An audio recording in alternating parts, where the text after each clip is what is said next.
प्रिय मित्रों, स्वागत है आपका आपके अपने चैनल स्टडी विद प्रदीप में। दोस्तों, आज हम लोग बूस्टर डोज के डोज नंबर 4 को अध्ययन करने वाले हैं। और आप जानते हैं बूस्टर डोज में उन्हीं प्रश्नों को रखा जाता है जो परीक्षा की दृष्टि से महत्वपूर्ण है।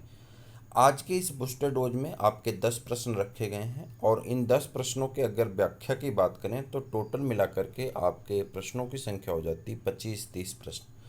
हम उम्मीद करेंगे कि आप वीडियो पूरा देखेंगे, अपने मित्रों को भी शेयर करेंगे और साथ में इन प्रश्नों को हल भी करते चलेंगे। आपको बता दें कि हमारे इस व्हाट्सएप नंबर को ज्वाइन कर लीजिए। बूस्टर डोज के सारे पीडीएफ फ्री हैं, आपको ये पीडीएफ सेंड कर दिए जाएंगे। साथ में मैं आपसे एक रिक्वेस्ट भी करूंगा, चूँकि मैं ऑर्डर तो दे नहीं सकता, तो रिक्वेस्ट करूंगा कि आप इन प्रश्नों को एक बार अपनी कॉपी पे ज़रूर नोट करें और पेन से आप आधा घंटा समय निकाल करके इन्हें अपने पेन से ज़रूर लिखें। ऐसा लिखने से क्या होगा कि आपको वो चीज़ें दोबारा भूलेंगे नहीं। अगर ये परीक्षा में रिपीट होते हैं तो आपको इसका लाभ अवश्य मिलेगा। और उन्हीं प्रश्नों को यहाँ फिल्टर किया जा रहा है जो प्रश्न आपकी परीक्षा की दृष्टि से अत्यंत महत्वपूर्ण है। तो मुझे उम्मीद है कि आपको इसका लाभ अवश्य मिलेगा। चलिए स्टार्ट करते हैं। पहला प्रश्न आपका है और इन प्रश्नों पे एक नज़र डाल लें। हाँ, अगर आप एग्ज़ाम पॉइंट नहीं लिए हैं तो एग्ज़ाम पॉइंट ज़रूर खरीद लें। आपके 20 एग्ज़ाम पॉइंट कंप्लीट हो गए हैं और अभी 80 एग्ज़ाम पॉइंट आपके बाकी हैं। यानी 20 एग्ज़ाम पॉइंट के हिसाब से अगर हम बात करें तो 1000 प्रश्न आपके कंप्लीट हो गए हैं। आप जल्दी से 99 पे करके और इस एग्ज़ाम पॉइंट के सभी पीडीएफ को प्राप्त कर लीजिए। आपको इसका लाभ अवश्य मिलेगा। बूस्टर डोज फ्री हैं, आपको मिलते रहेंगे। ठीक है, चलिए पहला प्रश्न बता दीजिए आपकी स्क्रीन पे। इसको थोड़ा जूम कर दें, आप आसानी से पढ़ पाएंगे। हाँ, excretion in urochordate is occurred through. कह रहा है कि यूरोकार्डेटा में आपको याद होगा कि जब हम इकाइनोडर्मेट पढ़ चुके होते हैं तो उसके बाद हम लोग कहाँ पहुँच जाते हैं, यूरोकार्डेट, सिफेलोकार्डेट और उसके बाद वर्टिब्रेट। तो यूरोकार्डेट का एक लक्षण होता है कि यूरोकार्डेट में टेल में जो उसकी पूंछ होती है उसके पूंछ में नोटोकार्ड पाई जाती है, वह भी लार्वा की। ठीक, तो यूरोकार्डेट का लार्वा का नाम बताइए कि यूरोकार्डेट का कौन सा लार्वा होता है, या किसी इस ऑर्गेनिज्म का नाम बता दीजिए यूरोकार्डेट के। चूंकि हमने पहले में लार्वा करवा दिया था तो यूरोकार्डेट का लार्वा हमने आपको बता रखा है। आज हम पूछ रहे हैं आपसे कि यूरोकार्डेट में एक्सक्रीशन किससे होता है, तो उस ऑर्गन का नाम बताना। किससे, नेफ्रोसाइट से, बाई न्यूरल ग्लैंड से, बाई ग्लोमेरुलस से, या by neural gland, pyloric gland and nephrocyte किससे होता है, आपको ये बताना है। चार ऑप्शन आपके सामने हैं। तो मुझे उम्मीद है कि आपका आंसर सही आ गया होगा। चलिए देखते हैं। एक्सक्रीशन इन सब फाइलम यूरोकार्डेट, यानी इसमें कौन आ जाता है, एसिडिया आ जाता है, हर्डमानिया आ जाता है और उसके बाद कियोना आ जाता है। अब इनमें जो होता है किससे होता है, न्यूरल ग्लैंड से होता है, पाइलोरिक ग्लैंड से होता है और निफ्रोसाइट से होता है। यानी जो एक्सक्रीशन होता है वो किससे होता है, न्यूरल ग्लैंड से, पाइलोरिक ग्लैंड से और किससे, नेफ्रोसाइट से। ठीक है, और इसका मेंबर कौन होता है यूरोकार्डेट का, तो आप जानते हैं हर्डमानिया है, कियोना है और एसिडिया है, ये इसके मेंबर होते हैं।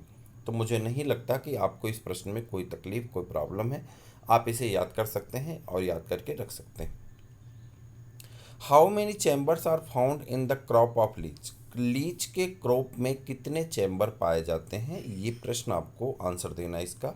और मैं अपने पीडीएफ में मेंशन किया हूँ, जो नोट्स मैंने भेजा था सबको, तो उसमें ज़रूर ये प्रश्न लिखा गया है, मुझे भरोसा है। तो आप इसका आंसर बता दें, how many chambers are found in the crop of Leach.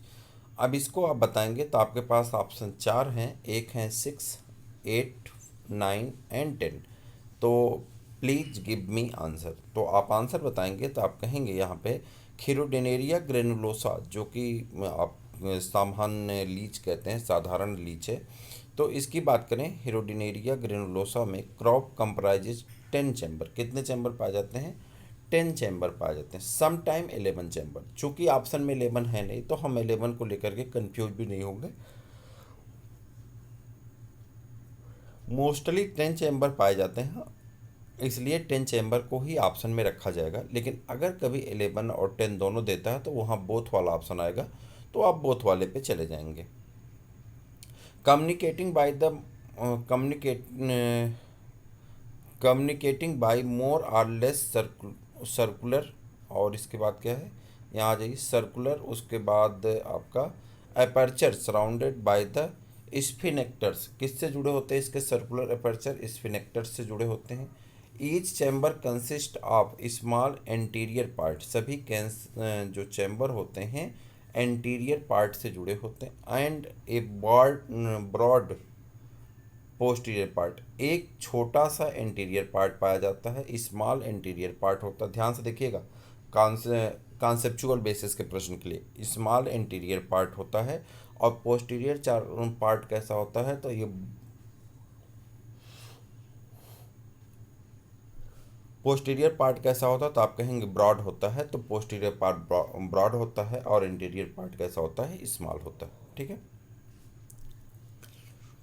Erythrocyte in स्केलियोडान are, स्केलियोडान का इथ्रोसाइट कैसा होता है आपको बताना है। Circular nucleated, circular enucleated, oval nucleated and oval enucleated. ठीक है। Two kind of the corpuscles are encountered, the RBC are erythrocyte and the WBC are leucocyte. कह रहा दो प्रकार की ब्लड कार्पसेल्स पाई जाती हैं। एक इनकाउंटर्ड द आरबीसी, तो पहला तो क्लियर हो गया कि ए इनकाउंटर्ड होंगी, तो पहला ऑप्शन तो मान लीजिए अब आपके पास फिल्टर कर सकते हैं, तो यानी काउंट न्यूक्लिएटेड वाले। अच्छा, इनकाउंटर्ड है, sorry, encountered the RBC and erythrocyte and the WBC of leucocyte. The erythrocyte are, यहाँ से देखिए, the erythrocyte are the oval, कैसा होता है? ओवल होता है बॉडीज, एंड कंटेनिंग न्यूक्लियस, और अपने पास क्या रखता है? न्यूक्लियस रखता है।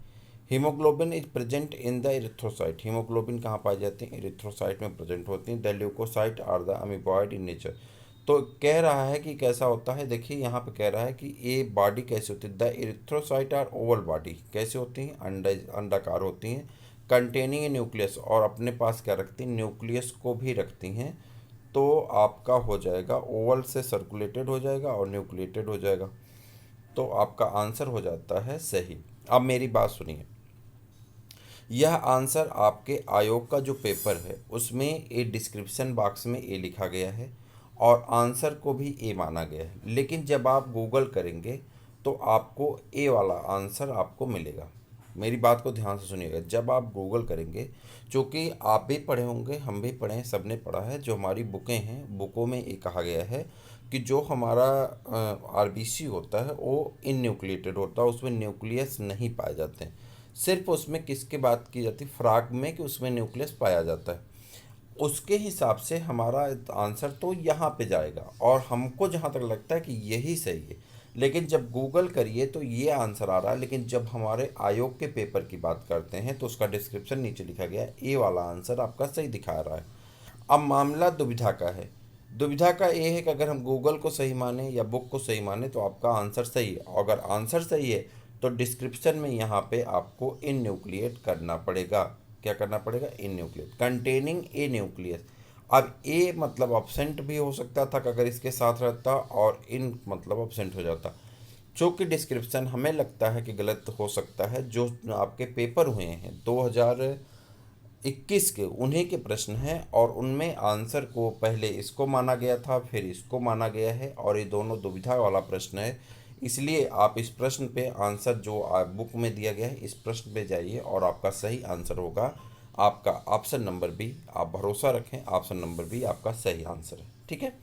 आप इसके लिए जो है वो क्या कहते हैं, आप जो प्रैक्टिकल की बुक है आपकी, क्या कहते हैं इसकी, सॉरी, स्केलियोडान के, आप प्रैक्टिकल का डिसेशन वाले सेक्शन में जा कर के उसमें जाएंगे तो 13वीं पॉइंट जो लिखी गई है उसमें ये बात बताई गई कि जो न्यूक्लियस होता है वो कैसा होता है, यहाँ पे इन न्यूक्लिएटेड होता है और ओवल होता है। किसकी? आर्यल कोटपाल की जो प्रैक्टिकल वाली बुक आती है उसमें ये बात लिखी गई। अब आयोग कहाँ से गलत माना है ये मैं नहीं समझ सकता, तो उस अलग की बात है। तो आपका आंसर जो है बुकों में जो दिया गया है, जो किताबों में दिया गया है, ये दिया गया है। गूगल पे भी यही मिल रहा है, चाहे आप किसी का प्रश्न देख लें, चाहे वो आपका डाउटनट का देख लें, चाहे आप उस किसी का देख लें, तो यही आंसर सही है। तो अतः आप इसी को सही माने, मुझे जहाँ तक लगता है वही सही होगा। ठीक है। Biodegradable pollutant is, biodegradable pollutant हैं, कैसा है आप ये बताएंगे? Plastic, asbestos, sewage and mercury.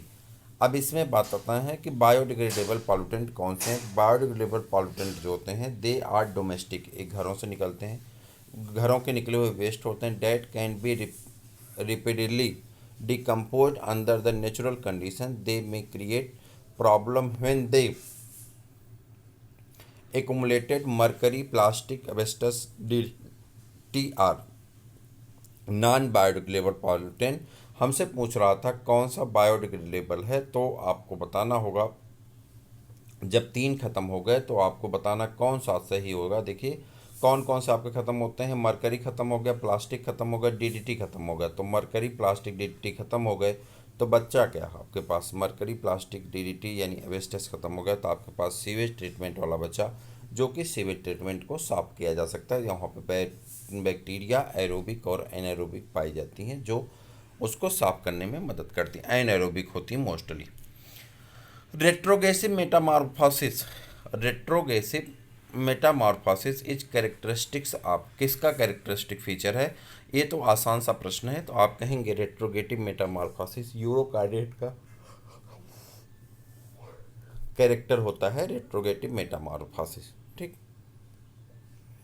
यूरोकार्डेट retrogressive metamorphosis tending towards more primitive form in evolutionary term rather than more advance from the Herdmania. कह रहा हर्डमानिया से थोड़ा सा advance. Smallest feathers in birds are known as, कह रहा जो पक्षियाँ होती हैं उसके जो छोटे छोटे पंख होते हैं उन पंखों को क्या कहा जाता है, filoplumes, down feathers, contour feathers, या आप कहेंगे पिनिया। तो आपका सही आंसर है फिलिप ल्यूम। अब यहाँ पर आ जाइए, टाइप ऑफ फीदर्स दिए गए हैं। विंग फीदर, विंग फीदर कैसा होता है, रिमिक्स टाइप का होता है। टेल फीदर कैसा होता है, रेक्ट्रिस टाइप का होता है। काउंटर फीदर कैसे होता है, covering the outsides of birds. और down feathers the soft covering of the body. ठीक, और उसके बाद यहाँ आ जाते हैं फिलिप ल्यूम फीदर कैसा होता है, hair like feathers bearing a few barbs, the apex occurring between the counter feather smallest feather। Larva of Wuchereria bancrofti, तो आपको ये बताना बाउचेरिया बैंक्राफ्टी का लार्वा कौन होता है, तो माइक्रोफाइलेरिया लार्वा जो होता है यहाँ पे पाया जाता है। ट्रोकोफोर लार्वा किस में पाया जाता है, नेरिस में। बाइपिनेरिया लार्वा स्टारफिश का, और सर्केरिया लार्वा फेसियोला हिपेटिका से संबंधित है। Haemocoel placenta is found in, haemocoel placenta किस में पाए जाते हैं, तो monkey and human being, cat and camel, lion and tiger, giraffe and horse. तो आप कहेंगे haemochord haemochorial haemochorial placenta bat, man और मंकी में पाए जाते हैं। ठीक है, endothelial chorial placenta dog, cat और किस में पाए जाते हैं, एलिफेंट में। सिंडेस्मोकोरियल प्लेसेंटा कैटल एंड सीप में पाए जाते हैं। ठीक है, और उसके बाद आ जाते हैं इप्टोथीलियो कोरियल प्लेसेंटा पाए जाते हैं मार्सुपियल पिग में, मार्सुपियल एनिमल में, पिग में, हार्स में, डंकी में और लीमस में, इन सब में पाए जाते हैं। Which one is the DNA nitrogenous base which single ring structure, कह रहा कौन सा डीएनए ऐसा है जिसमें सिंगल रिंग यानी नाइट्रोजनस बेस ऐसा है जिसमें सिंगल रिंग पाए जाते हैं, तो आपका थायमीन होता है, इसमें सिंगल रिंग पाए जाते हैं, बाकी सब में डबल रिंग पाई जाती है। The nitrogenous base are two type. Nitrogenous base कितने प्रकार के होते हैं, दो प्रकार के होते हैं। एक प्योरीन होता है जिसमें डबल रिंग स्ट्रक्चर आते हैं, एडेनिन और ग्वानिन आते हैं। पायरिमिडीन आता है जिसमें सिंगल रिंग स्ट्रक्चर आते हैं, तो जिसमें थायमीन होता है, साइटोसिन होता है, यूरेसिल होता है। चूँकि साइटोसिन ऑप्शन में नहीं है, यूरेसिल आरएनए में पाया जाता है, तो थायमीन आपका सही आंसर हो जाता है। Excretion of the oestrogen hormone is controlled by, तो excretion of oestrogen hormone is controlled by, कैसे कंट्रोल होते हैं, एफएसएच से, प्रोजेस्टेरॉन से, टेस्टोस्टेरोन से, नन ऑफ दीज से। तो आप कहेंगे follicle stimulating hormone stimulated the development and the maturation of the ovarian follicle producing the egg cell and one of the female sex hormone estrogen। तो ये हो गए आपके कुछ महत्वपूर्ण प्रश्न जो परीक्षा की दृष्टि से महत्वपूर्ण है। मैं आपसे फिर एक बार रिक्वेस्ट करूंगा कि आप इन्हें अपने कॉपी पे अवश्य लिखें। एक बार लिख देने से प्रश्न याद होंगे। एक प्रश्न इसमें डाउट का था, उस प्रश्न के डाउट को हमने क्लियर किया। हमने बुक का भी आंसर आपको बता दिया, हमने जो प्रैक्टिस पेपर में दिए गए हैं उसके आंसर को भी बता दिया। आप उसको देख सकते हैं, अपने मित्रों को भी शेयर करिए। फिर मिलते हैं किसी और वीडियो में, तब तक के लिए इजाज़त दीजिएगा। जय।